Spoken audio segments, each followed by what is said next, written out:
our organizations have been at odds with each other somewhat for the last 10 to 15 years about who's in charge of what parts of our sport. FIQ, WTBA, WNBA, which is the 9-pin portion of our sport. The provisions of our statutes don't make it clear as to who's responsible for 10-pin sport development, for 9-pin sport development, for running of our championship events. So naturally, when leaders are elected to these different organizations, they sometimes clash with each other about who's in charge. So we've spent enough time with political difficulties. It's time just to solve those issues and to state for absolutely certain that 10-pin is responsible for running the sport of 10-pin and 9-pin is responsible for running the sport of 9-pin. And FIQ is responsible for relationships with the Olympic Committee and with Sport Accord and with the international development of the federation, not of the sports, not of the disciplines. So there's a reorganization proposal. It's going to FIQ this year, and it is unanimously supported by the Presidium members of WTBA and WNBA. The 9-pinners all support this as well. And I think that there's a very good chance. It needs 2/3 to pass, which is difficult, but I think there's a very good chance we'll get 2/3 of our federations to vote for this, because I think the federations are tired of the discord as well as the leadership. We've had discussions for years in our sport as to the need for a world tour, the need for a ranking system that objectively ranks the world players. If somebody asks me who's the best player in the world, I can tell you my personal opinion. That's pretty subjective.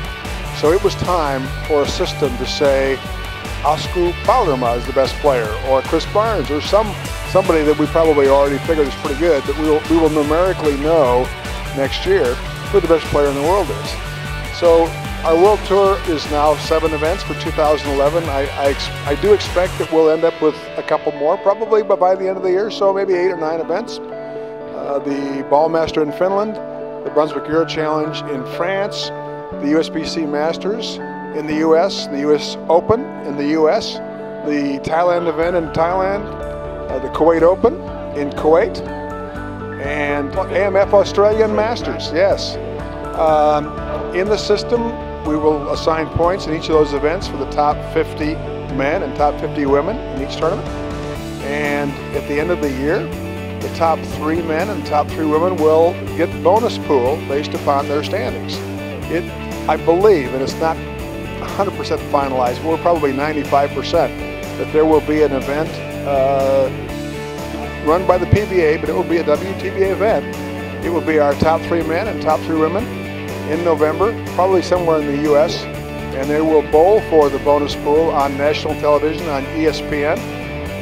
W televised matches will have an hour to promote WTBA and the tour. WTBA has never had a TV show before.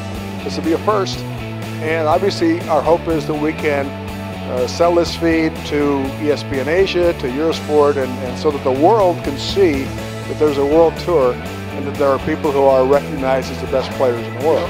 When we started this 6 months ago, I thought, okay, we'll get 5 to 6 events and we'll build excitement as the years go by. I have had more inquiries than I can really manage.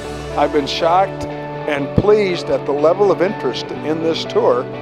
Countries that don't even have tournaments yet, but they want to figure out how they can build a tournament, an event in their country so they can be on the world tour.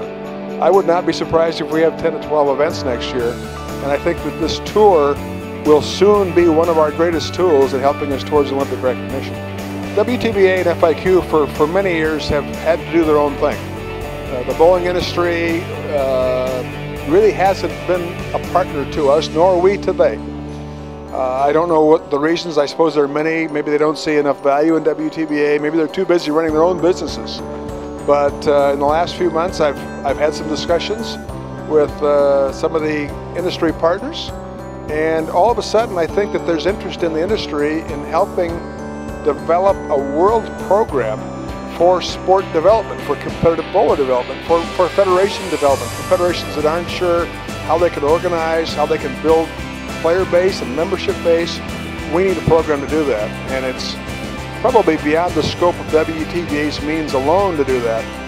Well, I'm meeting next week with representatives of Brunswick, of Cubic AMF, of Ebonite, Storm, and Kegel, and we're going to talk about whether it makes sense to have a world program in federation and sport player development.